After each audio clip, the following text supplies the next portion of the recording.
Hello everyone. Today we are going to discuss about the new topic, that is unit number 8, where digestion and absorption, breathing and exchange of gases, body fluids and circulation. So under this unit, first we are going to discuss about the chapter digestion and absorption. Under that first question, digestion in our body takes place by means of biochemical method, mechanical method, both 1 and 2, and fourth option chemical method. Whereas the first option biochemical method, it means that the certain enzymes which helps in the process of breakdown of the larger substrate into simpler forms, that is called as digestion process. It happens in a living cell, that's why we used to call it as biochemical method. Second one is mechanical method, in which there is a cutting, chewing and grinding of the food happens in the mouth with the help of teeth, that's why we used to call it as a mechanical method. Whereas the third one is both 1 and 2, and fourth one is chemical method. Whereas the correct option for the question number 1 is the third option, that is both 1 and 2. Identify the mismatched pair. The first one, parotid glands in front of the ear, Stenson's duct, submandibular at the angle of jaw, Wharton's duct. Third one, sublingual glands below the tongue, Revenian duct. Fourth one, submaxillary glands in front of the ear, Stenson's duct. So we know that there are three important pairs of the salivary glands. They are pair of parotid glands, or pair of submandibular or submaxillary glands, or third one is sublingual glands. So here we can see that salivary gland is an example for exocrine gland, that is with the duct, hence the secretions are poured through the duct into the salivary region of the tongue, where the process of the digestion takes place. Here we can say that the parotid gland, which is found in front of the ear, it has the duct called Stenson's duct, whereas submandibular or submaxillary at the angle of jaw, it has Wharton's duct. Sublingual gland below the tongue, it has Revenian duct. Whereas the fourth option, submaxillary gland in front of the ear, it is wrong because it is found at the angle of jaw and it has Wharton's duct. It don't have Stenson's duct. That's why for the second question, the option is the fourth one. Next, question number 3. Identify A, B, C, D and E in the given figure. So the figure is given below. So here you can see that the first option, A is equal to molars, B is incisor, C is premolar, D is canine, E is socket of jaw. Whereas in the second option, A is premolars, B is socket of jaw, C is canine, D is molars, E is incisor. And the third option, A is premolars, B is molars, C is socket of jaw, D is incisor, E is canine. Whereas fourth option, A is socket of jaw, B is canine, C is premolars, D is molars and E is incisors. If you observe closely the diagram, where you can see that the given alphabet A represents a premolars, whereas B represents a molars, C represent the socket of jaw and D represent incisors, whereas E represent canine. So the option is third. For the question 3, option is third. Next, question number 4. Select the incorrect statement among the following about human tongue. The first option, the human tongue is freely movable muscular organ. The option 2, it is attached to the floor of the oral cavity by the frenulum. Option 3, the upper surface of the tongue has small projections called papillae. Option 4, all papillae of human tongue bear taste buds. So if you consider about this particular question, where you can see that the tongue is a muscular organ which is meant for speech, as well as it has different types of taste buds in it. So the first option, the human tongue is freely movable muscular organ which is made up of a skeletal muscles in it. That's why it is correct option. Second one, it is attached to the floor of the oral cavity by the frenulum. Even it is also true. Whereas the third option, the upper surface of the tongue has small projections called papillae. This papillae which are meant for the taste process because it has taste buds in it, whereas the third option also true. The fourth one, which is incorrect, the reason is that they said all papillae of human tongue bear taste buds, but actually when we consider about the human tongue, we can see that the human tongue has different types of papillae in it, which are classified into, the papillae are classified into, one is called as a foliate papillae and the one is called fungiform papillae, fungiform, and the one is called filiform papillae, and another one is circumvallate papillae, circumvallate papillae. Out of these four types of papillae, we can see that except filiform, all these three types of papillae has taste buds in it, which is meant for the taste process. As a result, we can see that the answer, that is fourth option, which is given that all papillae of human tongue bear taste buds, it is wrong. That's why for the question number 4, the answer is the fourth option. The next question, question number 5. Identify the true statements regarding human dentition. The first option, there are 4 canines in adults. Second option, premolars are absent in deciduous set. Third option, number of molars remains same in children and adult. Fourth option, number of incisors in the upper jaw is only 2.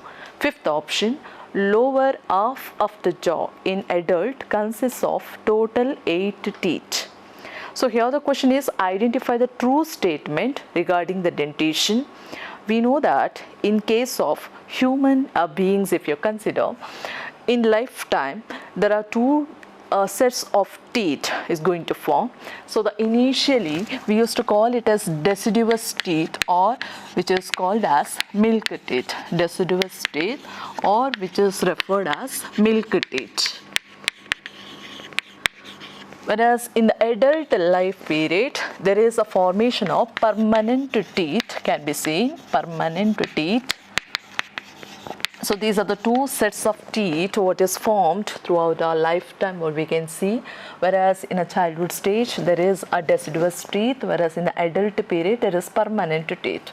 If you consider about the milk teeth, which has the dental formula of the milk teeth, which has the dental formula of as follows: milk teeth, which is 2102.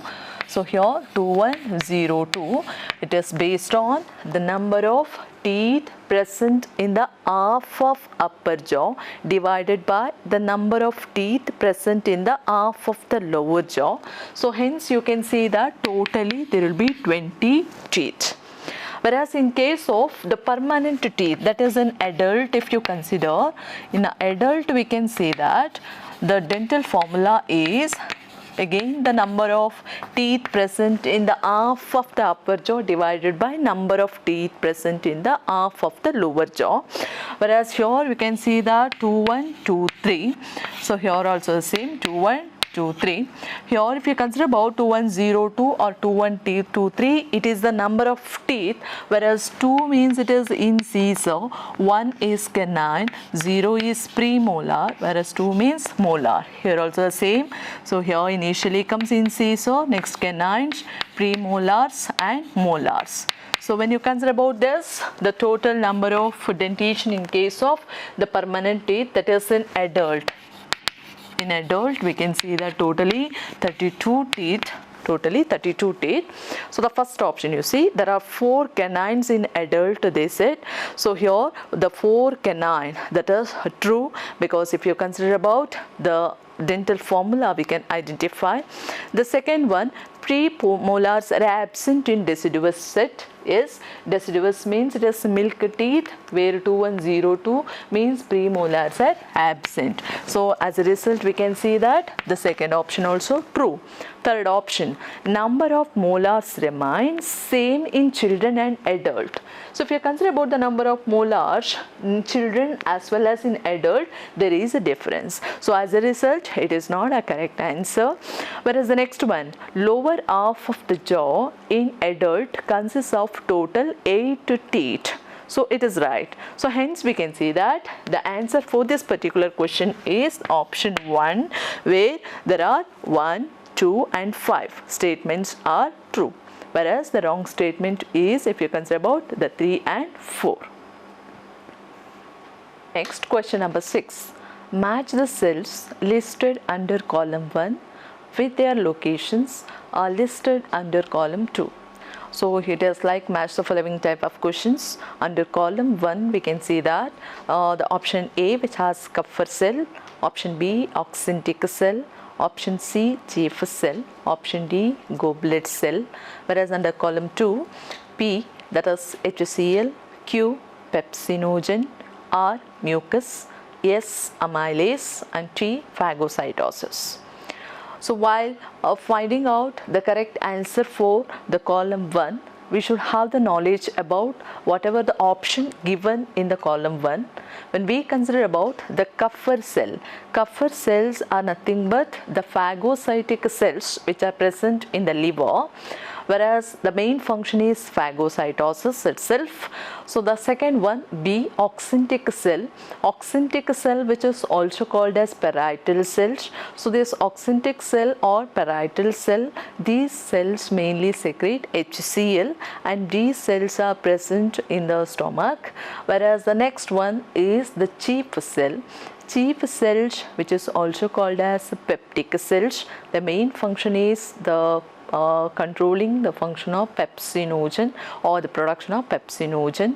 Whereas the next one is the goblet cell which used to secrete mucus. So hence based on this explanation we can see that for Kupffer cell answer is phagocytosis.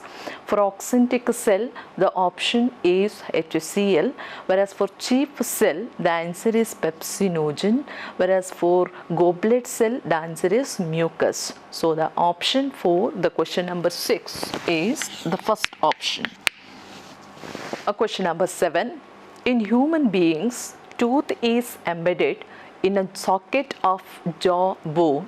This is called. The option are: 1 is thecodont, second is heterodont, third one is diphodont, fourth one is homodont. So the first option, thecodont. Thecodont meaning is where if you consider about human beings, the tooth which is embedded in a jaw socket, that condition is referred as thecodont. Whereas the second option, heterodont. Heterodont means when we consider about human being itself, we can see that the presence of 4 different types of teeth which is classified as incisors, canines, premolars and molars. Based on this condition we used to call it as heterodont. Whereas the third option is diphodont. Diphodont means the name itself tells us that diphio means different, don't means teeth. Hence here, if you consider about human being, during the lifetime there is a formation of 2 sets of teeth. The 2 sets of teeth which is referred as, one is called a permanent teeth, or we can consider about the children where we can find the presence of milk teeth which is also called as deciduous teeth, whereas in case of adult life where we'll get a permanent teeth. In adult life we used to build a permanent teeth. So hence these 2 sets of teeth what we used to gain through our lifetime, which is referred as diphodont condition. Whereas the fourth option is homodont. Homo means similar, don't means teeth. The presence of similar types of teeth, that condition is called homodont. So this type of condition can be seen in case of some of fishes, reptiles as well as in some amphibians. whereas the question in human being tooth is embedded in a socket of jaw bone, the correct answer is the first option. Hence, for the question number 7, the correct option is first one itself. Going to discuss about the next question, question number 8. Mucus in saliva helps in lubricating and adhering the masticated food particle into dash in buccal cavity. So here the first option, chyme. Chyme means it is a type of acidic food which is formed in the stomach when it mixes with the gastric juice, whereas the second one, that is chyle. Chyle means it is the type of food which is formed in the region of intestine, whereas which is slightly alkaline. Whereas the option 3, bolus. Bolus means which is a semi-solid food formed in the mouth and which is lubricated or adhered with the salivary secretion. So hence it is mixed with the saliva, that is called as a bolus, again alkaline in nature. Whereas the fourth option, that is tartar. Tartar means it is nothing but the formation of the plaque-like structure in the teeth, which is called as tartar. It is mainly due to the secretions of the saliva, which used to consist of some minerals or flake-forming substances that used to form plaques in the teeth region, and hence we can see that the answer or related to the question, that is mucus in saliva, helps in lubricating and adhering the masticated food particle into dash in the buccal cavity. The correct option is bolus itself, because chyme is formed in the region of the stomach, chyle is in the region of the intestine, whereas tartar, it is a plaque-like structure which is not related to that. So hence the exact answer for the question number 8 is the third option, option 3. Question number 9. Select the incorrect statement from the following. Option 1. Mucosal epithelium has goblet cells which secrete a mucus that help in lubrication. Question number 2. Mucosa from gastric gland in stomach and crypts of Leberkuhn in intestine. Option 3. All the 4 histological layers show modification in different parts of alimentary canal. Option 4. Muscularis layer is formed by outer circular and inner longitudinal muscle layer. The question is, select the incorrect statement from the following. So as you all know, when you consider about the alimentary canal or the gut region, on the sectional view of this gut or alimentary canal, which shows the presence of 4 different layers in it, 4 different layers. On sectional view of gut shows the presence of 4 different layers. So you can say that these 4 different layers which are classified into, first one is called as serosa, and the second one is called as muscularis, and the third one is called submucosa, and the fourth one is called as mucosa. These are the 4 different layers what you can see generally on the sectional view of the gut or alimentary canal. So out of which you can see that serosa is the outermost layer, whereas the innermost layer is the mucosa, whereas serosa, being an outermost layer which made up of the mesothelial region as well as it made up of connective tissue in it. Whereas the second one is muscularis. This muscularis layer which made up of smooth muscles in it, These smooth muscles are arranged in 2 different forms. They are, one is called as the smooth muscles which are arranged in 2 different forms. One is called the inner circular arrangement of the smooth muscle, whereas the second one, outer longitudinal arrangement of these smooth muscles in the muscularis region can be seen. So hence we can say that the option 4, whatever given, where they have given that muscularis layer is formed by outer circular, it should be inner circular, and inner longitudinal they have given, but it should be outer longitudinal. So hence we can find the answer easily. The fourth option is the answer. So being a fourth option as an answer, going to discuss about the submucosa and mucosa regarding that importance. When you consider about the submucosa region, which made up of loosely connective tissues which are arranged in that, and also you can see that where there is a presence of some of the nerves as well as the blood vessels can be seen, and along with that this submucosa region which forms some of the glands like duodenal glands in the intestine region. One of the best example is Brunner's gland, which secrete mucus. So that is one of the major function of this submucosa region. And the next one is mucosa, being an innermost region. This mucosa which forms villi and microvilli structures in the intestine, and even it forms in the stomach the structure known as rugae. The mucosa which forms rugae, that is muscular foldings in the region of stomach. Whereas if you consider in case of intestine region, in the region of intestine it forms villi as well as microvilli.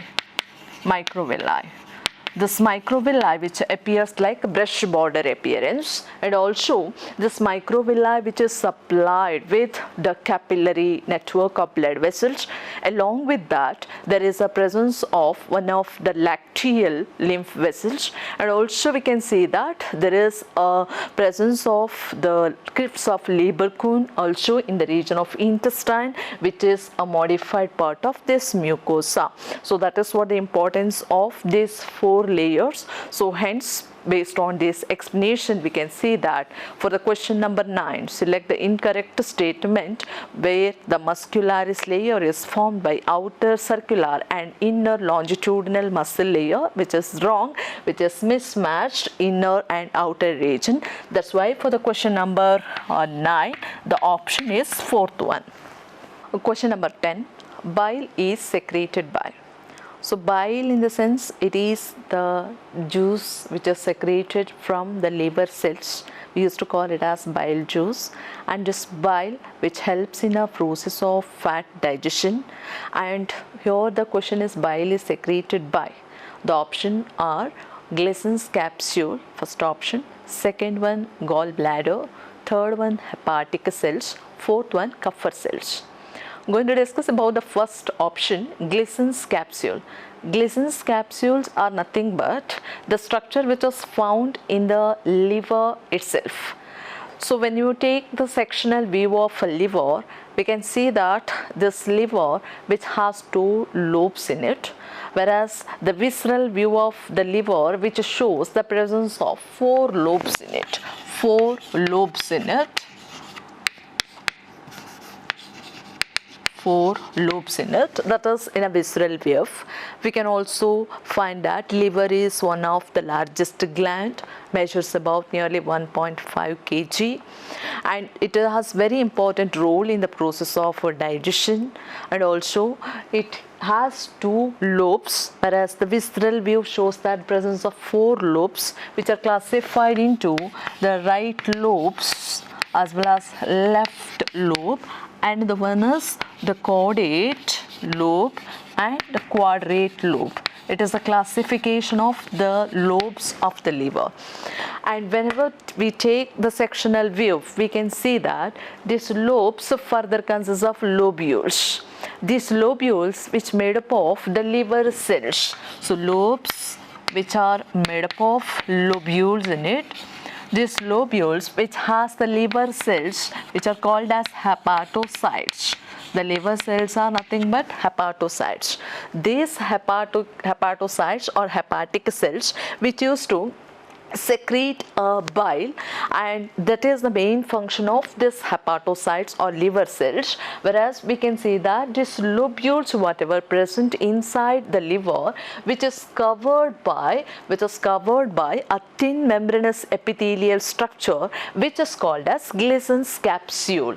And also we know that lobules are the structural and functional unit of the liver, and these hepatocytes are present inside the lobules itself.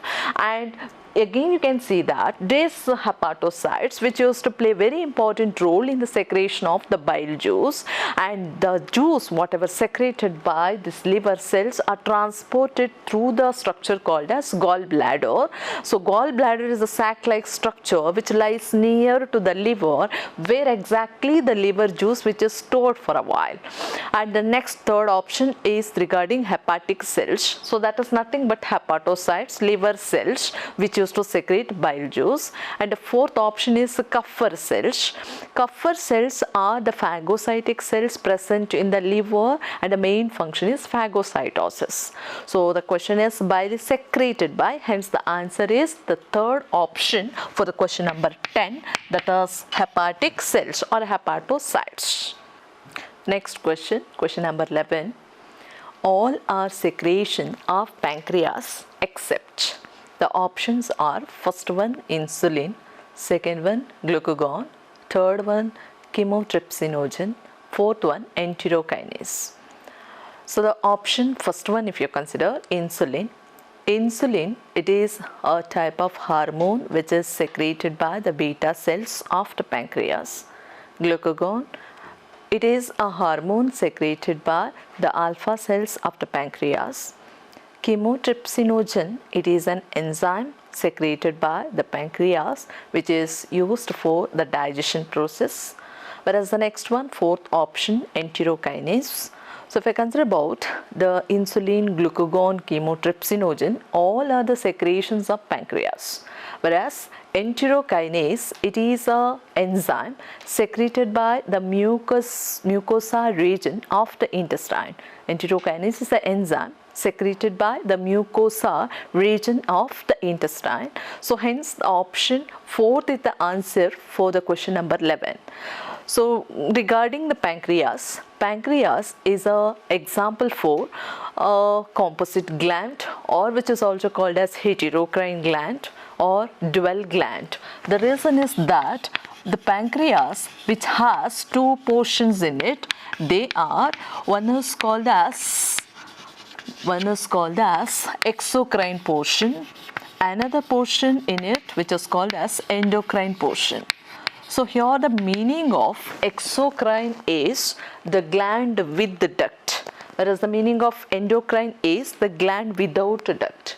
So hence you can see that the exocrine portion of the pancreas, which is commonly called pancreatic acini, endocrine portion which is called as islets of Langerhans. So here if you consider about the exocrine portion, the gland which has duct in it, and this pancreatic acini which used to secrete pancreatic juice. This pancreatic juice which consists of different types of enzymes in it which are required for the digestion process. Just you have already studied that the enzymes which are involved in the process of digestion secreted by this pancreas are like trypsin or chymotrypsin, procarboxypeptidases, lipases, amylases, etc. Whereas these enzymes are very, very important for the digestion process. Considering about islets of Langerhans, this islets of Langerhans which has different cells in it. The cells are classified as alpha cells, beta cells and delta cells, etc. Whereas the alpha cell which used to secrete the hormone which is called as glucagon, whereas beta cell used to secrete the hormone which is called insulin. insulin, whereas the delta cell somatotrophin, that is the secretion of these different types of cells whatever present in the islets of Langerhans, will consider these two, glucagon and insulin, whereas insulin, which is called as hypoglycemic hormone because which used to reduce the glucose level in the blood, whereas glucagon, if you consider, which used to increase generally the blood glucose level. As a result, here we can see that the glucagon, insulin or chymotrypsinogen, all these are the secretions of pancreas, whereas except enterokinase, this enterokinase, which is a secretion of the small intestine, that is the region of the mucosa. So option for the question number 11 is the option 4. Next, question number 12. A muscular sphincter that regulates the opening of esophagus into stomach is the first option, that is pyloric sphincter, and the second one gastroesophageal sphincter, and the third option sphincter of Oddi, and the fourth option is cervical sphincter. So here if you consider about sphincter, that means that the guard like a structure to prevent the backward flow of food when it enters into a mouth to esophagus or esophagus to the region of stomach or stomach into the region of intestine. So here you can say that the question has a muscular sphincter that regulates the opening of esophagus into stomach. So the first one, pyloric sphincter. Pyloric sphincter generally lies in between the stomach and intestine, that is in the region of the way the stomach comes and opens into intestine, whereas gastroesophageal sphincter, which is nothing but a cardiac sphincter. The reason is that when we consider about the region of stomach which has different portion in it, they are the region of cardiac fundus or pyloric and even body of the stomach we used to refer, whereas in order it comes like the region of cardiac, fundus, body and pyloric, whereas it is also known as gastroesophageal sphincter. Gastro means stomach, esophagus which opens to the region of stomach, that's why it is gastroesophageal sphincter. A third one is the sphincter of Oddi. The sphincter of Oddi generally lies the region where the hepatopancreatic duct which comes and opens to the region of duodenum of the intestine. So hence it is between the hepatopancreatic duct as well as with the duodenum of intestine. So it is not a direct answer. Whereas the fourth one, cervical sphincter, it is a sphincter of the region of the cervix. So hence we can see that the region which opens like the esophagus to the stomach, that is generally referred as gastroesophageal sphincter itself, or which is also called as cardiac sphincter. Hence for the question number 12, the option is the second one.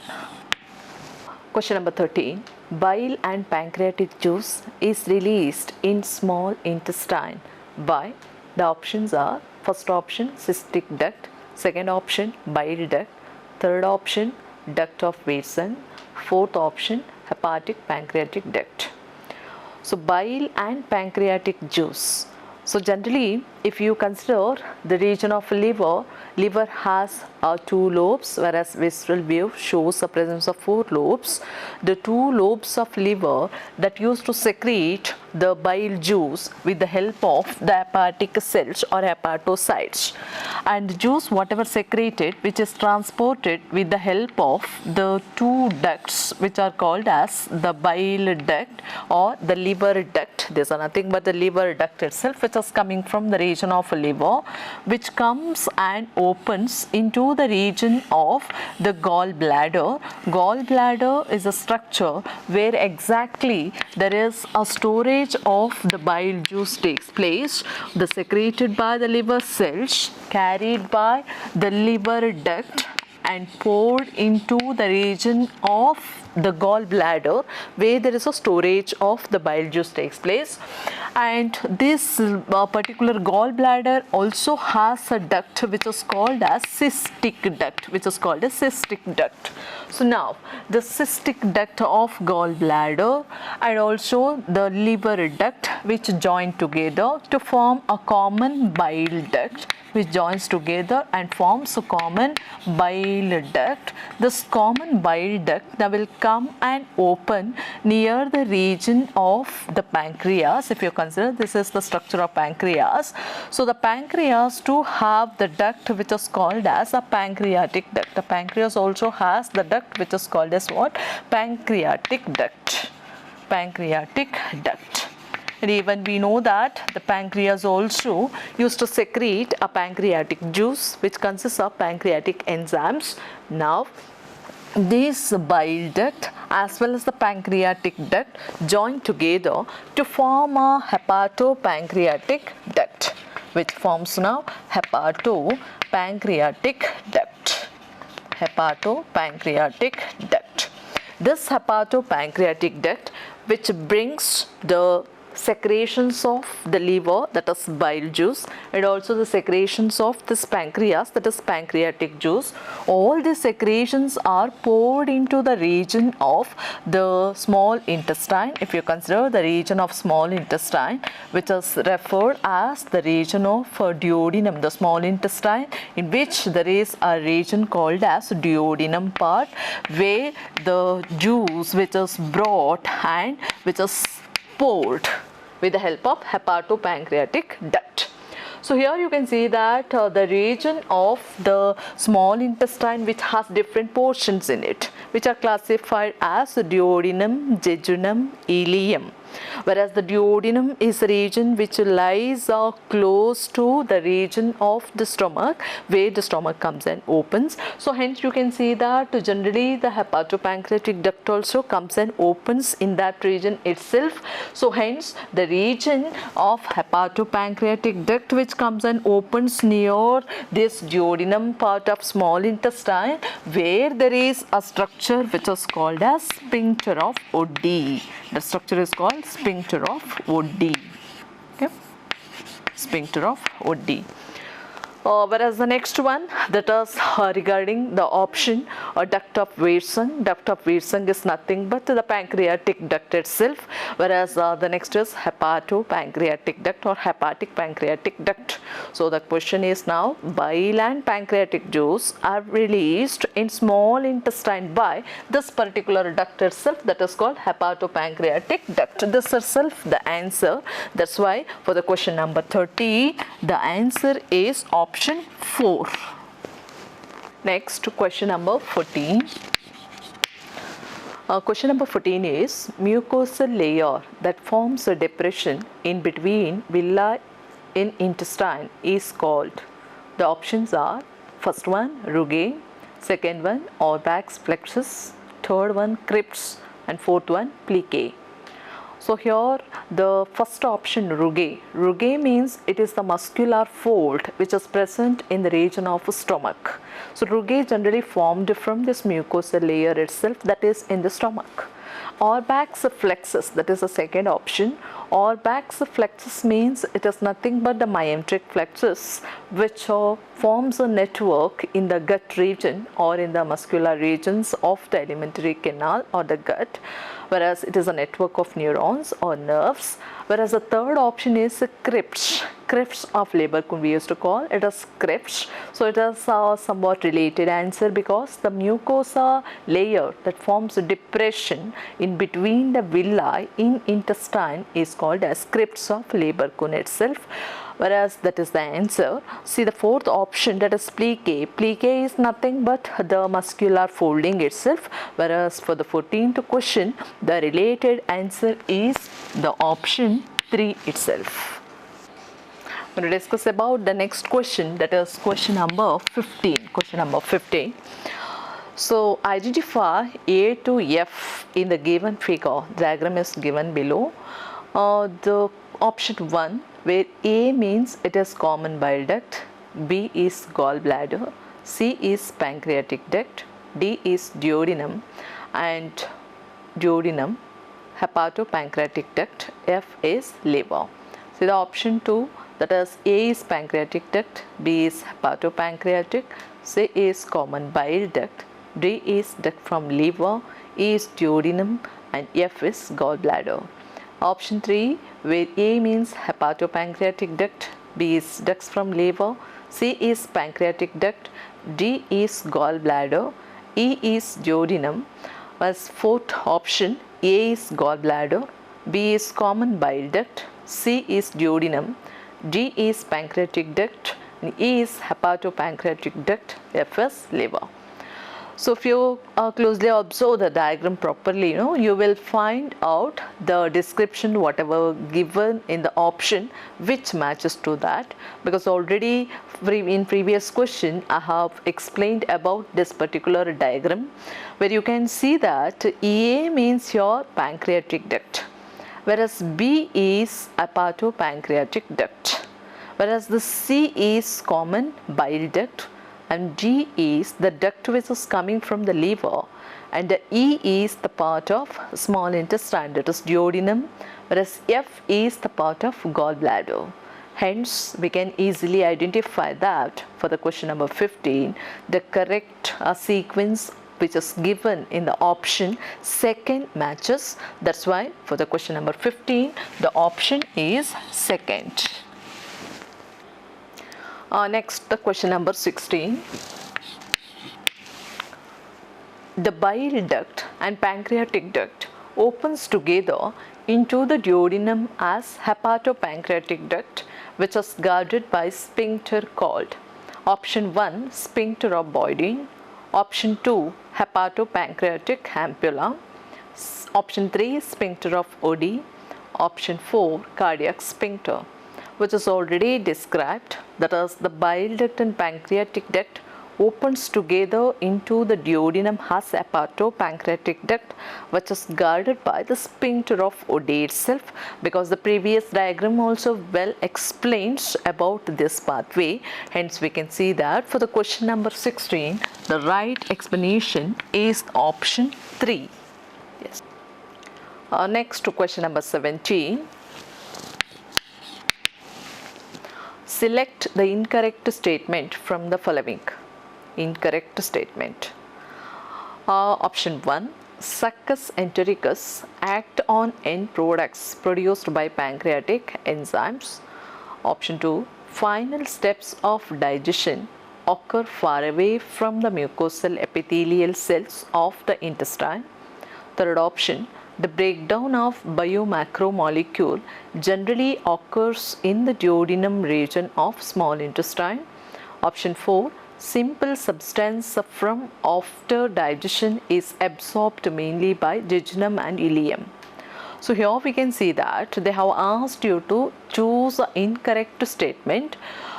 Consider about the first statement. Succus entericus act on end products produced by pancreatic enzyme. Succus entericus is nothing but the intestinal juice which act on end products produced by the pancreatic enzyme. It is true. Whereas we know that in a small intestine completion of the digestion as well as the absorption process takes place in a maximum amount. Whereas the second option, final steps of digestion occur far away from the mucosal epithelial cell of the intestine. So actually the final step of digestion occur far away, they said, and even they said that it is from the far away from the mucosal epithelial cells of the intestine. That's why this statement found to be incorrect. Next, the breakdown of biomacromolecule generally occurs in the duodenum, that is the part of small intestine region. So it is true. Going to the next option, simple substance formed after digestion is absorbed mainly by jejunum and ileum, because we know that maximum process of absorption we can see in case of small intestine part itself, whereas duodenum, jejunum, ileum is the part of small intestine. Hence the fourth option also true. So here the correct answer for the question number 17 is to choose the incorrect statement is the second option. So question 17 option is second. The next question is question number 18. Question number 18. Hormonal control of the secretion of digestive juice is carried out by a local dash produced by dash and dash mucosa. The first option neurotransmitters, liver, pancreas. Second option hormones, liver, pancreas. Third option hormones, gastric, and next is intestinal. A fourth option is neurotransmitter, gastric and intestinal. So here we can see that hormonal control of the secretion of digestive juice is carried out by local hormones itself which are required. So the one of the option is hormones produced by the gastric as well as the intestinal mucosa.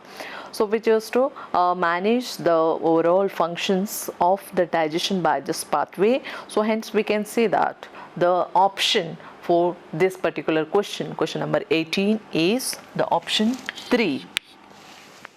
Question is question number 19. Which of the following statement is incorrect? To find out the incorrect statement, option A, absorption of simple sugar, alcohol, some water and medicines takes place in the stomach. Second option, absorption of water, some minerals and drugs takes place in large intestine. Option C, small intestine is the major site of digestion and absorption of food. Option D, fatty acid and glycerol are absorbed by lacteals. The next option, nothing is absorbed in mouth and colon. So here you can see that they have asked you to identify the incorrect statement. When you see about the option A, which is true because absorption of sugar, alcohol, water and medicines takes place in the stomach. Whereas the question number 2, absorption, that is option 2, absorption of water, some minerals, drugs takes place in the large intestine, it is also true. C, again the small intestine is the major site of digestion and absorption of food, this is also true. Option D, fatty acid and glycerol are absorbed by lacteals, because we know that these lacteals are the large lymph vessels which are lining to the villi and microvilli of the intestine, where it helps in the absorption of this fatty acid and glycerol. Whereas you can also see that the option E, nothing is absorbed in mouth and colon. It is actually wrong statement. The reason is that during the process of absorption in mouth, some of the drugs are absorbed. Drugs are absorbed in mouth, whereas colon is the part of large intestine. We know that in large intestine there are different types of parts, like we can classify it as a cecum, ileum or colon or rectum. So hence you can see that this part like a colon which comes under large intestine.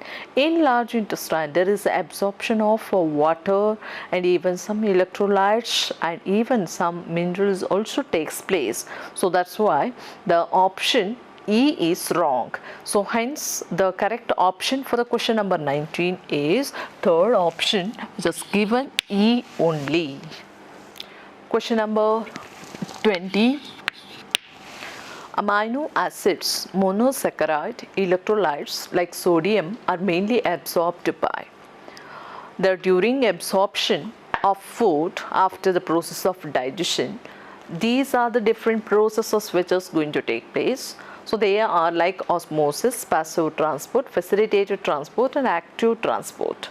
The first option, osmosis, where there is a process of absorption of water takes place through this.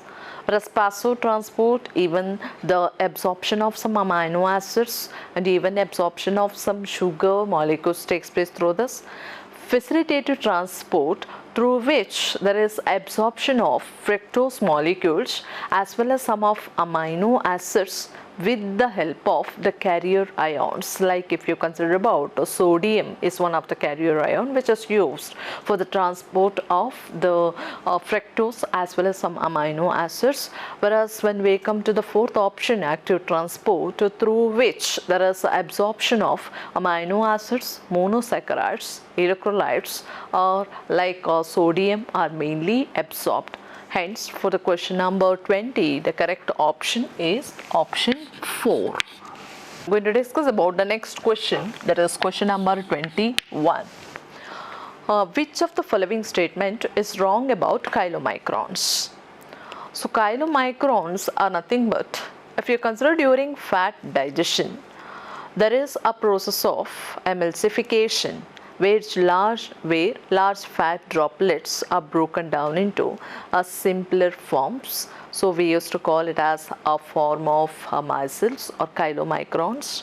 So here initially we can see that during emulsification, larger fat droplets are broken down into simpler forms with the help of bile. Whereas after that, the simpler fat droplets whatever formed, which are further converted into the form of fatty acid and glycerol.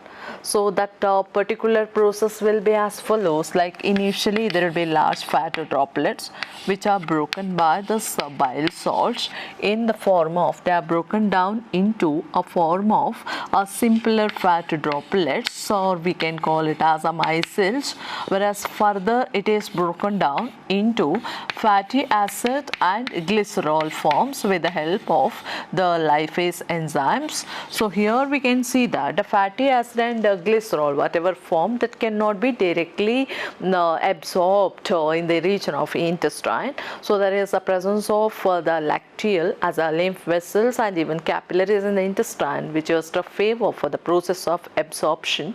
So during which this particular micelles, whatever form, that should be further covered with a proteinaceous cover. As a result, it can be easily absorbed in the region of intestine. So whenever to this micelles there is a formation of the cover happens, we used to call it as chylomicrons. So regarding that, the explanation is given in a different options, whereas the first option A is chylomicrons are produced in the epithelial cells of small intestine. So it is the, to find out the wrong statement, the question was, whereas the first one is true. So the second one, it contains triglycerides, cholesterol and phospholipids, yes, whereas the C, it is protein coated small vesicles. That's what I told. The fat droplets cannot be directly absorbed, it should have one protein cover. That vesicle itself we used to call it as chylomicrons. The D is chylomicrons released from the epithelial cell into lacteals for the further absorption process. Whereas the options, if you see, the first one is A and D only, whereas B is B and C only. Third one is all of this, whereas fourth one is none of this. Generally when we go through this question, we used to get doubt regarding the second of two options, one is third and fourth, whereas the third option is all of this. Whereas when you get confused regarding this, we should go to the question once again. So here they have asked about to identify the wrong statement, whereas all are not wrong, where we can find that all are correct. That's why I go for the next option, that is the fourth option, so which is described as none of this. So which give us a clue that none of these options are wrong. So the answer for the question number 21st is the fourth option, which is none of. The next question is question number 22. The question is, for which of the following set of enzymes protein is not the substrate? So substrate means we know that is the substance which is required for the reaction, whereas here you can consider the first option lysozyme, or the next one is salivary amylase, second one pepsin and rennin, third option trypsin carboxypeptidase, fourth option dipeptidase aminopeptidase. So here the question is, for which of the following set of enzymes protein is not the substrate? So when you consider about the process of digestion, we can see that there are three major components which are required for the process of digestion as a substrate, or three important components which used to provide maximum energy during the process of digestion in a living organisms. They are, one is a carbohydrate, another one is a protein, and the one is a fat. So there are some vitamins and minerals also, which are supplements which are aided along with these three major components, where you can see that the first one, that is regarding the what I said, that is protein, carbohydrate or fat, which is to provide maximum energy for the process of digestion, and to digest that macromolecule into a smaller components, there is a requirement of certain enzymes. We can see that the enzymes or the chemicals whatever produced in our system, all are not same. So all the enzymes cannot digest all these three components. To digest specifically regarding carbohydrate or protein or fat, there is a specific enzyme groups. They used to work in groups during the process of digestion. So first of all, we are going to consider about the carbohydrate digesting enzymes. So the carbohydrate digestion, which begins in a mouth where there is a presence of the saliva to compensate the process of digestion. We can also see that there is a presence of salivary amylase in the saliva, and it also consists of lysozyme. This lysozyme is an antibacterial enzyme which is to provide protection against some of the disease causing organisms or germs, that is regarding lysozyme. So hence the first option is lysozyme and salivary amylase, both are present in the mouth, which helps in a carbohydrate digestion. Whereas we know that there is no any type of carbohydrate digestion in the stomach due to the absence of carbohydrate digesting enzymes in the stomach due to acidic conditions. Going to test about the intestine. When you consider about the region of intestine, in the intestine there is a pancreatic juice. This pancreatic juice, which consists of the amylases, which used to help or favor the carbohydrate digestion, whereas anyhow intestine also has carbohydrate digesting enzymes, that is carbohydrases. We used to call it as disaccharidases. So these are carbohydrate digesting enzymes. Whereas if you consider about the protein digesting enzymes, that is not present in the mouth. Whereas next, if you consider about the stomach, in the stomach you can see that pepsin and renin, these are the carbohydrate protein digesting enzymes present in the region of the stomach. So they can tolerate acidic pH, that is what pepsin and renin, generally protein digesting in the stomach. Moving on to the next, that is pancreas. So pancreatic secretions in the intestine, that's why I'm going to discuss first regarding the intestinal juice, which has the pancreatic secretion.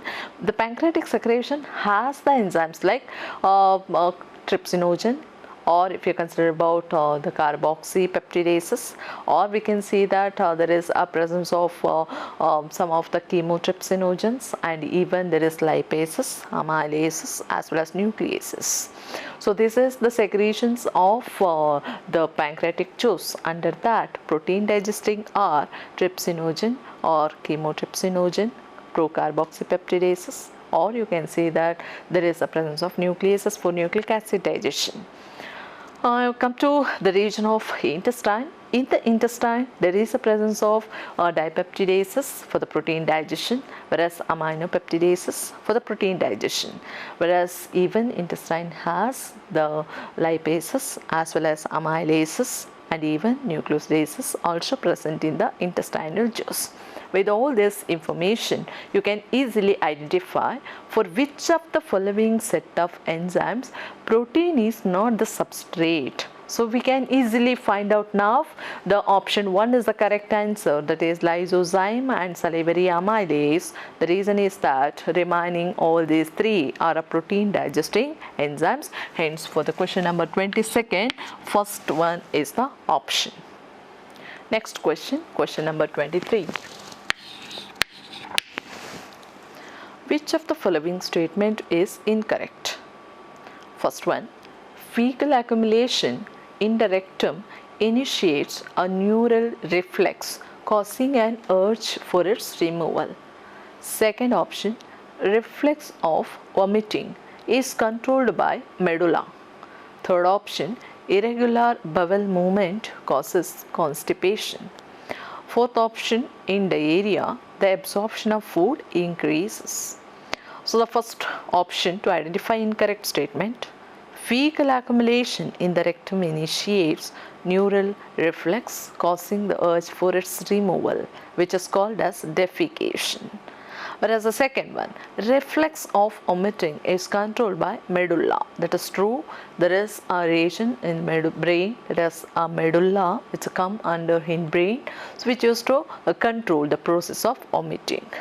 Third one, irregular bowel movement causes constipation. Constipation, it is one of the digestive disorder, which is constipation means difficulty in excretion, whereas this is true. The fourth option, in diarrhea, the absorption of food increases. There is no process of absorption during the condition diarrhea, where there is an excess of loss of water, dehydration happens, and even the food which is not properly absorbed, so the water along with the food, that is liquidified or excretory matter which is excreted continuously by the individual, hence the absorption process is very least. So that's why the option 4 is actually incorrect statement. That's why we can see that option 4 is the answer for question number.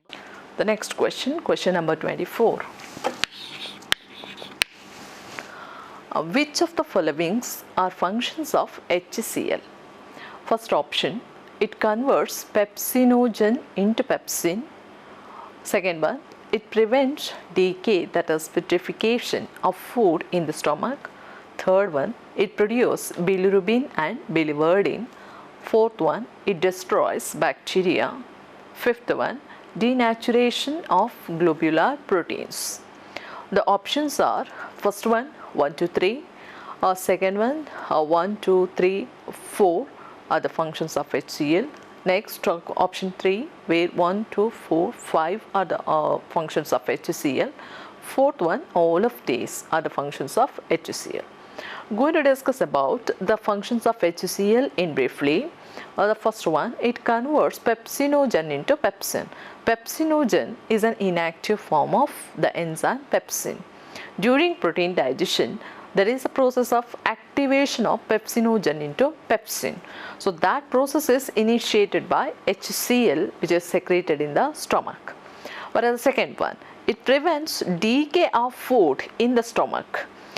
That is how the HCl it plays very important role in the process of digestion of food by activating these enzymes like pepsinogen into pepsin, whereas prorenin into renin. As a result, there is no chance of the decay of food and all in the stomach. Generally, when the food comes into the region of stomach, it can store nearly for 4 to 5 hours. So for the process of food digestion. Whereas the second option is true. The third option, it produces bilirubin and biliverdin, they said. Generally, bilirubin or biliverdin, it is the component of bile. That is the component present in the bile. So the secretions of the bile from the liver happens, and that liver juice or bile juice, which consists of these pigments, bilirubin, biliverdin, along with that there is a phosphate, and even there is a presence of the certain components along with this, like bilirubin and biliverdin. We can see that there are other components also present in the region of the bile secretions, whereas that is wrong. Third option is wrong. Going to fourth option, it destroys the bacteria. That is 100% true, because due to the acidic condition, the bacteria will not survive. Fifth one, denaturation of globular proteins. It is also true, because the larger proteins which are broken down into a simpler forms. So that is the main function of this HCl in the stomach. Like this way, it helps in the protein digestion. As you can see that for the question number 24, the answers are, first one is true, the second one also a function, whereas third one is wrong, fourth one is true, and fifth one is true. So answer is third option, 1, 2, 4, 5. Discuss about the next question, that is question number 25th. The question is, which of the following statement is not incorrect? The first question, or the first option, Brunner's glands are present in the submucosa of stomach and secrete pepsinogen. Second one, glottis cover epiglottis when the food is being swallowed. Third one, oxyntic cells are present in the mucosa of stomach and secrete HCl. Fourth one, acini are present in the pancreas and secrete stiapsin. So here we can see that the question is, which of the following statement is not incorrect? So underline the word not incorrect and see that the first option, Brunner's glands are present in the submucosa, that is true, of intestine. It should be, not a stomach, and secrete pepsinogen, they said, that's why it is wrong. Second one, glottis covers epiglottis when the food is being swallowed. We know that glottis is a small opening which is covered by epiglottis. So they have given glottis cover epiglottis, that's why it is wrong. Next, oxyntic cells are present in the mucosa of stomach and secrete HCl. That is true because you know that there are 4 different types of cells in the stomach. They are classified as, if you consider about the mucous neck cells, or you can also see that there is a presence of oxyntic cell, or there is a presence of one more cell is chief cells we used to classify. Whereas if you consider about this mucous neck cell which used to secrete mucus, whereas for the lubrication process, the next one is the chief cells or peptic cells. They used to secrete a pepsinogen. Oxyntic cell or parietal cells which used to secrete the secretions which are known as HCl. Hence this third option is true. Whereas the fourth one, acini are present in the pancreas and secrete stiapsin, they said.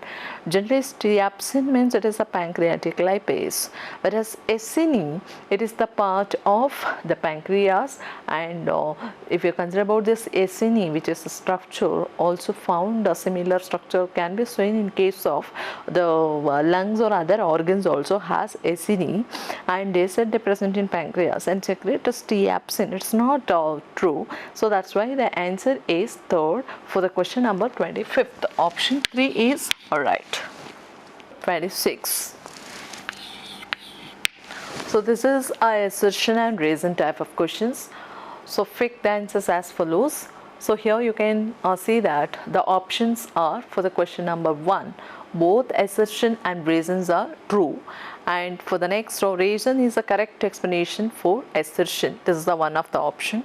Second option is both assertion and reason are true, but reason is not a correct explanation for assertion.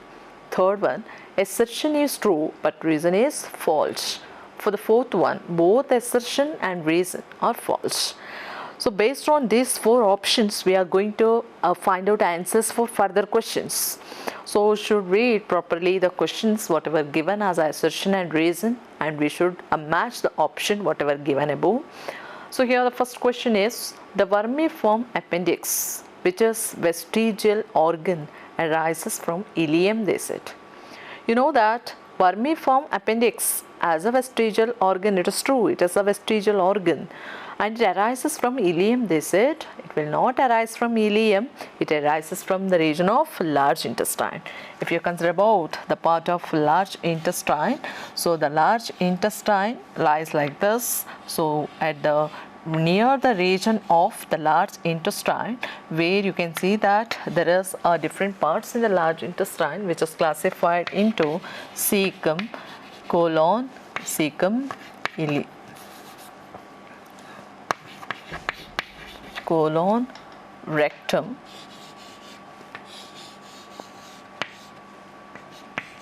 rectum.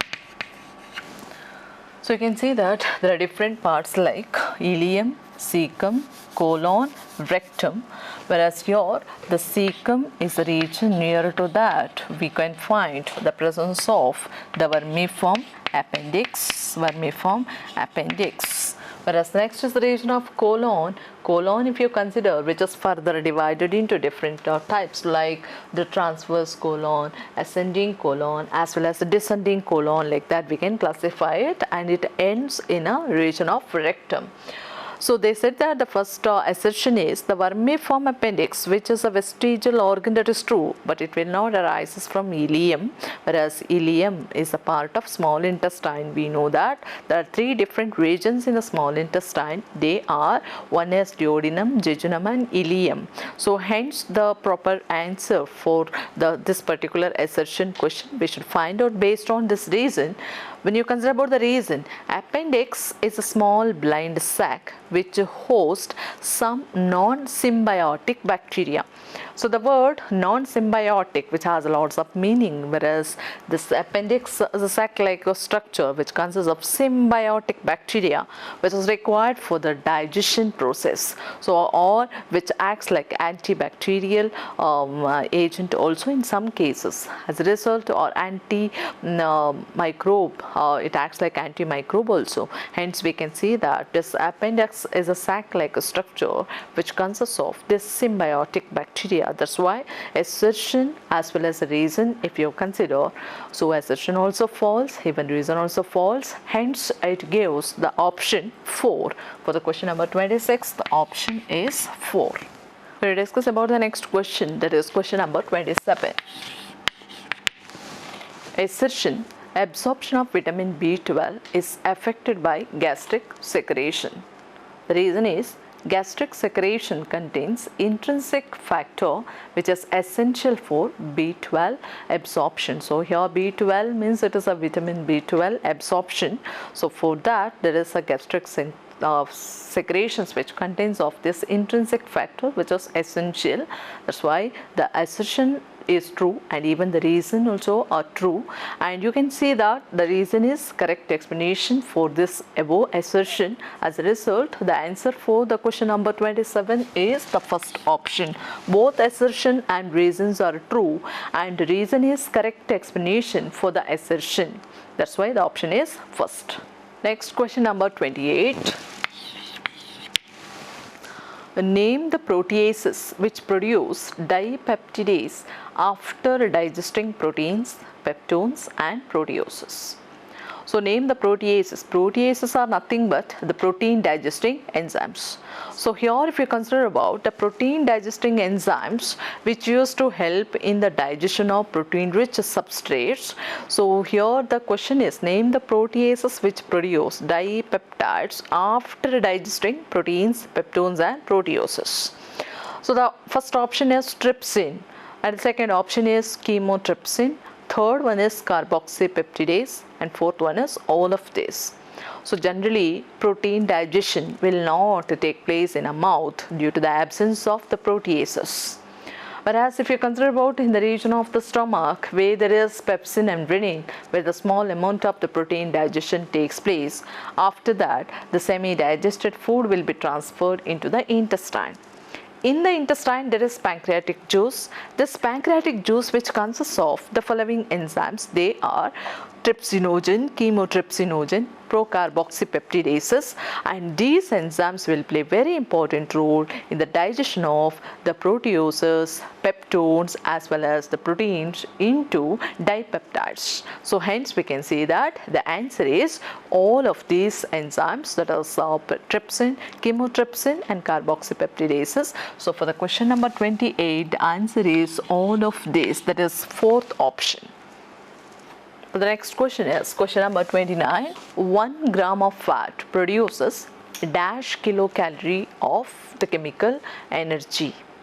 So we can say that generally if you consider about the carbohydrate, protein, fat, these are the major nutrients which used to produce more amount of energy for the living organisms to perform their work.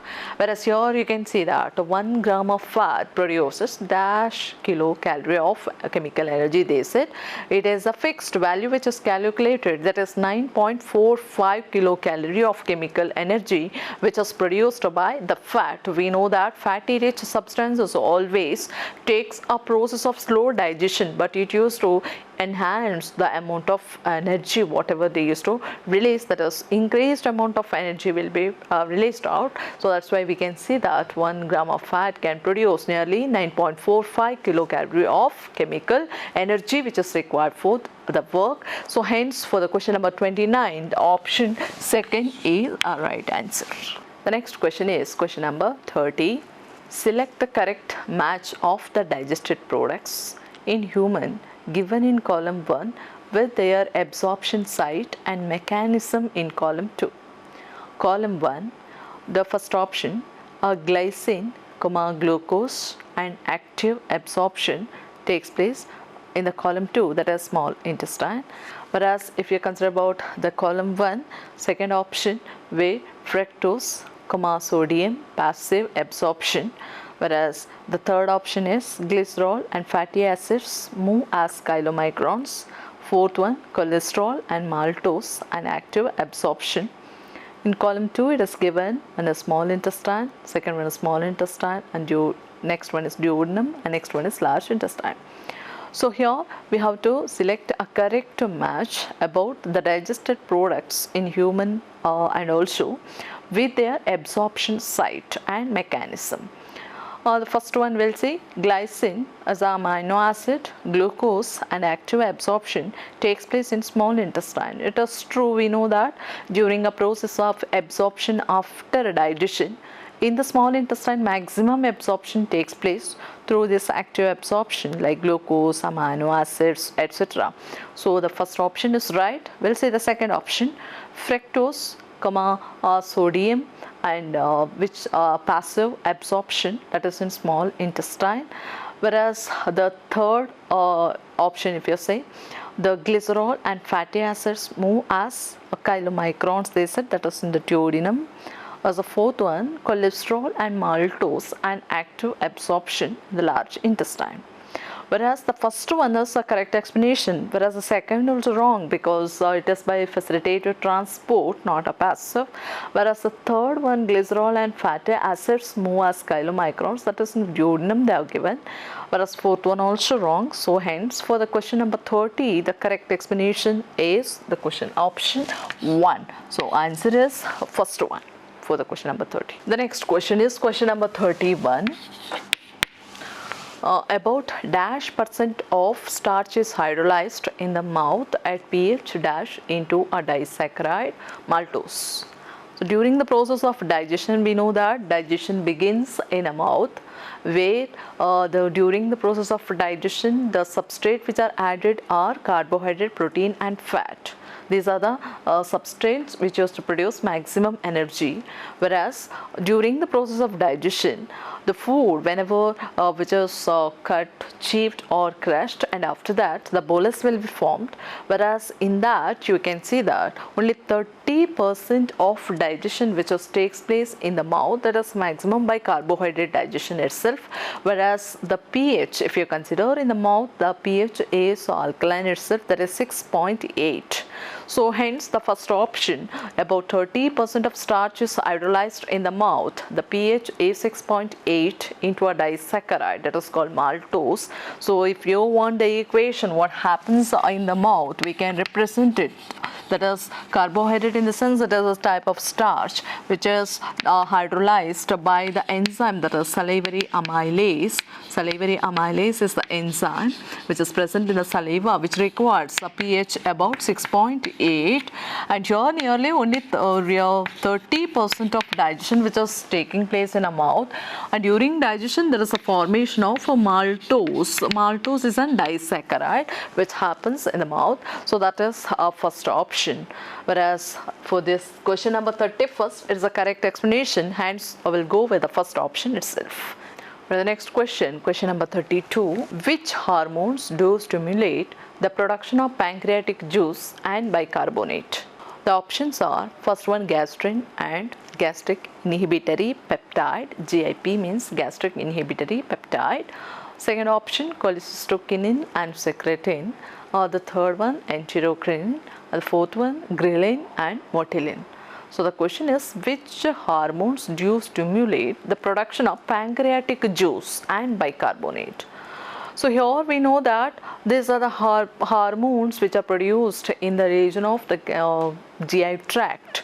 So if you consider the gastrin and gastric inhibitory peptide, gastrin generally stimulates the secretion of gastric secretions, whereas if you consider gastric inhibitory peptide generally inhibits the secretion of the gastric gland.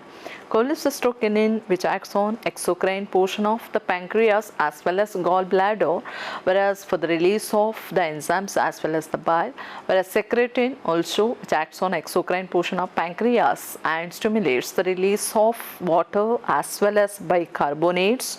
The next one is enterocrinin. It is also a GI tract stimulating hormone.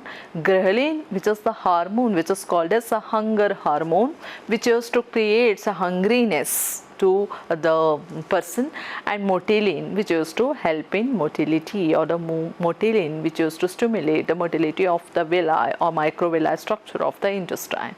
And hence all these hormones are very essential hormones for the process of the digestion process which takes place in the region of the GI tract.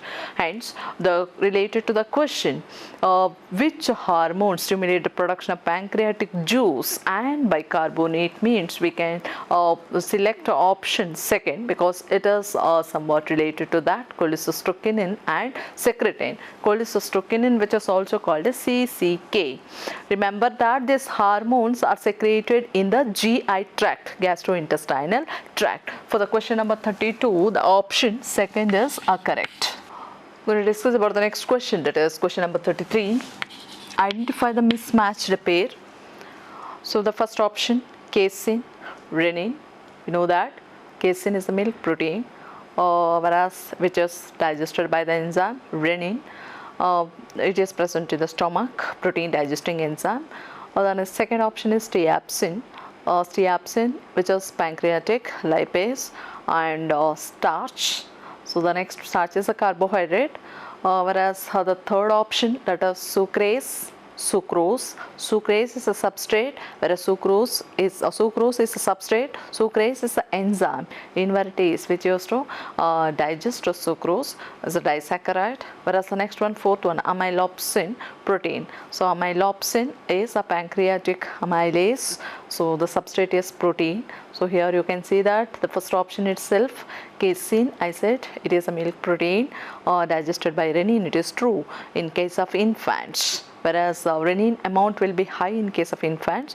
Steaopsin is a pancreatic lipase, so whereas the substrate is a starch, hence it won't match, whereas that is a correct answer. Whereas see the third option, sucrase is an enzyme, sucrose is a substrate, whereas fourth one, amylopsin, it's a amylopsin is a pancreatic amylase meant for digestion of carbohydrate, whereas here the substrate is given protein. So answer is second option itself. So the 33 question answer is second option because it is mismatched. Then steaopsin, which is a pancreatic lipase, whereas starch is a carbohydrate. So that's why the substrate and enzyme will not match. Go to next question, question number 34.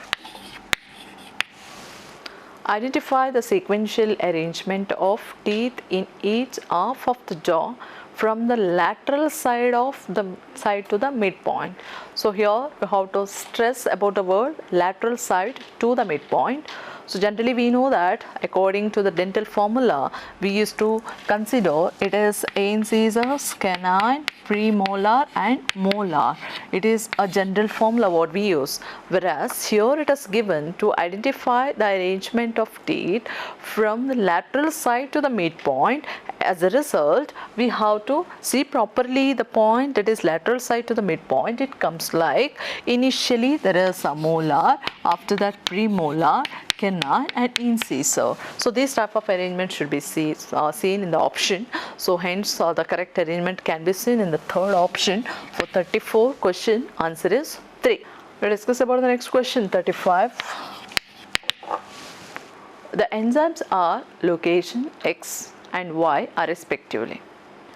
So proteins, so if you consider about the dash, that is X they have given, and dash proteoses plus peptones, dash Y and dash dipeptide. So here we can easily see that they have said already the enzymes are considered as X and Y. So proteins generally digested by the proteases, like we can consider about pepsin and trypsin. So pepsinogen is the inactive form of pepsin which is activated by HCl. As a result, the pepsin whenever which is formed, which helps in the digestion of the proteins in the stomach. So whereas if you consider about the next equation, that is after the digestion of these proteins into proteoses plus peptones, there is a process of digestion of the protein which is continued in the region of the intestine. So in the intestine, the trypsin is the enzyme which used to start the process of digestion, that is the trypsinogen is an active form, whereas this trypsinogen is activated by the enterokinase of the intestine. So whenever this trypsin gets activated, that used to convert this proteoses peptones into dipeptide. As a result, we can see that X means your pepsin, whereas Y means your trypsin. So initially with the pepsin, digestion takes place in the stomach, whereas with the trypsin, digestion takes place in the intestine. Whereas the first option, chymotrypsinogen and pepsin, so initially in the stomach, that's why chymotrypsinogen which is present in the intestine, that's why it is not the answer. Third one, taline and pepsin. Taline is the enzyme which is present in the saliva, that is salivary amylase, which is called taline. So anyhow, there is no digestion of protein. Fourth one, trypsin and dipeptidases. So whereas digestion begins in the stomach itself, not only directly in the intestine, that's why we can see that the correct answer for the question number 35 is second option. The next question, 36. The proteoses which hydrolyzes protein in an acidic medium are: first option pepsin, second option renin, third option chymotrypsin, fourth one trypsin. So here you can see that the process of hydrolysis of protein in an acidic medium means it is in stomach. So stomach, where you can find the presence of only two enzymes, they are pepsin and renin, whereas trypsin, chymotrypsin comes in intestine because these are the pancreatic enzymes. Hence you can see that the answer for this question is pepsin and renin. So option second is the correct answer for the question number 36. Next, question number 37. Nucleosides are formed by the action of. So nucleosides are formed by the action of. Answers are: first one nucleosidase, second one nucleotidase, third one nuclease, fourth one lipase. Generally nucleoside digestion which takes place in the intestine. There is a reaction. Initially these nucleotides are converted into nucleosides. These nucleosides are broken down into nitrogenous base plus sugar. So here the enzymes are, here we can see that there is nucleotidase, whereas here there is nucleosidase. If we know this equation which happens in the intestine, we can easily find out the answer. Nucleosides are formed by the action of. To form nucleoside, there is a requirement of nucleotidase. So hence the answer is nucleotidase, which is the option second. Next, the question number 38. In duodenum, glands are present in. So duodenum is the part of the small intestine. So here there is a modified region of mucosa, submucosa, and you can see that the third option is muscular layer, fourth option is both 1 and 2. Whereas related to the question, the correct answer is mucosa and submucosa. That is, both the layer forms glands in the region of the intestine. Hence you can see that already I have explained mucosal gland as well as submucosal gland. You can see that Brunner's gland and submucosa. So hence in duodenum, glands are present in mucosa as well as in submucosa. So answer is fourth option, where both 1 and 2 is right. The next question, question number 39. Hydrolysis by following enzyme produces glucose and fructose. So during the process of the digestion, that is carbohydrate digestion if we consider, begins in the mouth and it is completed in intestine. Whenever the food reaches into the region of intestine, where there is action of disaccharidases. There are three important types of disaccharidases. They are, one is called maltase, another one is sucrase, another one is lactase. Here we can consider that this maltase is an enzyme which converts the disaccharide called maltose into glucose and glucose. These are the monosaccharides formed. Whereas on the action of maltase, sucrase is the enzyme which converts sucrose into glucose and fructose. These are the monosaccharides. Whereas again we can see that lactose is a substance which was converted into glucose and galactose. Now these three, like glucose, fructose, galactose, are the monosaccharides which are easily absorbed by the intestinal regions, where you can see that the maltase, sucrase and lactase are the enzymes, disaccharidases. Maltose, sucrose and lactose are the disaccharides, and here finally the simpler form of end products were formed. Here the sucrase, which is also considered as invertase. So the product given in the question is glucose and fructose. So hence the correct answer is option second for the 39th question. We will discuss about the next question, that is question number 14. Protein deficiency leads to. Generally protein deficiency leads to PEM, that is protein energy malnutrition, and it leads to the different types of disorders. We'll see the options. One is Kwashiorkor, second one is marasmus, third one is cretinism, fourth one both 1 and 2. So we know that Kwashiorkor as well as marasmus are a PEM, protein energy malnutrition disorders. So generally due to deficiency of proper protein in a diet leads to this disorder, where the child used to have several problems in growth related process, whereas the problems in the bone growth as well as the problems in the muscles, and even the child used to have enlarged belly and also the bow like leg, so and even decreased growth process or decreased muscle strength and all. So this is related to the disorder like Kwashiorkor and marasmus. Whereas cretinism, it is the disorder which is related to hypothyroidism. So hence it won't come under protein deficiency disorder. Hence the answer for the question number 40 is both 1 and 2, that is option 4. Next question, that is 41. Each lobule is covered by a thin connective tissue sheath called. So here they have considered about the structure of a liver. In the liver we can see that there are presence of, I already told you that 2 lobes, and also there are visceral view shows that the presence of 4 lobes, whereas here they said the lobule is covered by thin connective tissue. So it is a direct answer, Gleason's capsule itself, whereas the other words regarding that already given explanation. So going to discuss about the answer, that is 41, for that option is first one itself. Question 42. The pancreatic juice contain carbohydrates. First option trypsin, it is a protease. Second option chymotrypsin, again protease. Third option carboxypeptidase, it is also a protease. Whereas the fourth option amylopsin, so it is a pancreatic amylase, amylopsin. So hence the answer is fourth one for the 42 question, which is to help in carbohydrate digestion. Next question 43. A person has poorly functioning beta cells in the islets of Langerhans. What will be the concentration of glucose, insulin and glucagon in the blood after that the person has eaten a meal rich carbohydrates?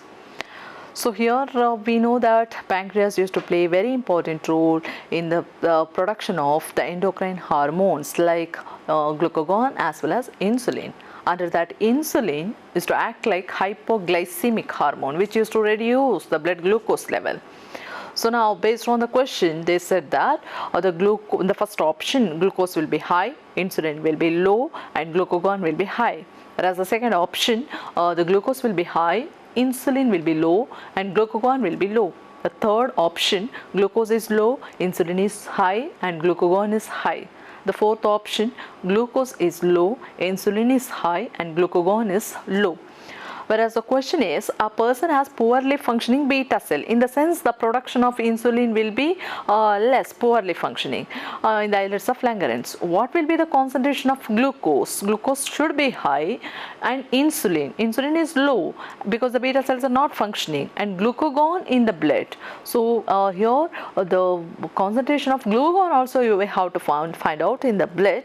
So the correct option is the second one. So as we know that the glucose level is high, insulin is low, and glucagon also low. So due to the poor functioning of the islets of Langerhans. So the question number 43 and correct answer is second option. Next question, question number 44. Pick the odd one. Secretin is a hormone of GI tract. Renin is the hormone of stomach. Gastrin is a hormone again of GI tract. Endocrinin is also a hormone of GI tract. Whereas secretin, gastrin, endocrinin are the hormones of GI tract, whereas renin is the hormone of the stomach, which is helping in protein digestion. As a result, we can say that option second is odd one. So the 44 question answer is second option. The next question, 45. Taenia coli and Hostra are associated with. First option small intestine, second stomach, third one large intestine, fourth ileum part only. Taenia coli and Hostra, it is the structure which is formed in the region of large intestine. Just formed in the region of large intestine. When we consider about the region of large intestine, we know that in the large intestine there is a different parts, whereas we can see that there is cecum, colon, rectum. So in the large intestine, when the undigested matter comes over here, there is a process of the contraction which takes place in the large intestine with the help of the band of the smooth muscle lining, which is called as a taenia coli, So here we can see that this taenia coli, whenever get contracted, there is a smooth muscle lining. It used to form the puff-like structure of this large intestinal wall. So here and all, there is a formation of the enlarged structure or the pouch-like structure which is formed. This pouch-like structure is called as Hostra. So which helps in the movement of the undigested matter forward to push that matter through the rectum to eliminate through the anus. So that's why here we can see that this is the part of large intestine where you can find taenia as well as there is a presence of Hostra. So the correct answer for this particular question is option 3. Question number 46. The absorbed substances finally reach the tissues which utilize them for their activities. This process is called assimilation. First option, second option defecation, third option deglutition, fourth option mastication. So here you can see that the first option, assimilation, means it is the utilization of the digested food. So hence this is the correct answer. Whereas second option, defecation, means removal of waste from the rectal region. Whereas next, deglutition means swallowing of the digested food, that is called as a deglutition. So bolus which is formed in the mouth, which is swallowed by the process of deglutition through a pharynx. Next is mastication, means chewing. So mastication of food generally takes place in the mouth with the help of the teeth structure whatever we have along with the saliva. So hence we can see that the correct answer is assimilation. For the 46th question, option 1 is right. The next question, question number 47. Select the total number of false statements from the following. First option, bile helps in emulsification of fats and activates lipases. Second question, Second option, submucosal layer is formed of loose connective tissues containing nerves, blood and lymph vessels. Third one, serosa is the outermost layer and is made up of a thin mesothelium with some connective tissues. Fourth one, the innermost layer lining the lumen of the alimentary canal is the mucosa. Fifth one, the mucosal epithelium has a goblet cell which secrete mucus that helps in lubrication. So here we can see that all the statements were true. So hence the option is the fourth one, all are true. Yes. The next question, question number 48. A lingual lipase is secreted by. Lingual means it is the tongue. Lingual lipase is secreted by. First option, Ebner's gland, which is present in the tongue on the dorsal surface, has taste buds. Whereas second, Brunner's gland. Or third one, G cell. Fourth one, Pennant cell. So the first option, Ebner's gland. Ebner's gland is a gland which is present in the dorsal surface or in the tongue, and which is to help in the secretion of saliva, lubrication process and all. Whereas the second one is the Brunner's gland, which is the submucosal gland present in the intestine. G cells are the gastric cells, whereas present in the stomach. Pennant cells are the cells which is present in the intestine. These are especially the Pennant cells, if we consider, these are phagocytic cells, what we can see. So the answer is the first one itself for the 48th question. Next question, 49. Identify the carbohydrates present in human saliva. Amylopsin is the first option, second taurine, third one stearin, fourth one maltase. To find out carbohydrates in the saliva, amylopsin, if you consider, which is the pancreatic amylase present in the intestine, whereas taurine is the salivary amylase which is present in the saliva itself. Stearin, pancreatic lipase present in the intestine. Maltase, disaccharide present in the intestine.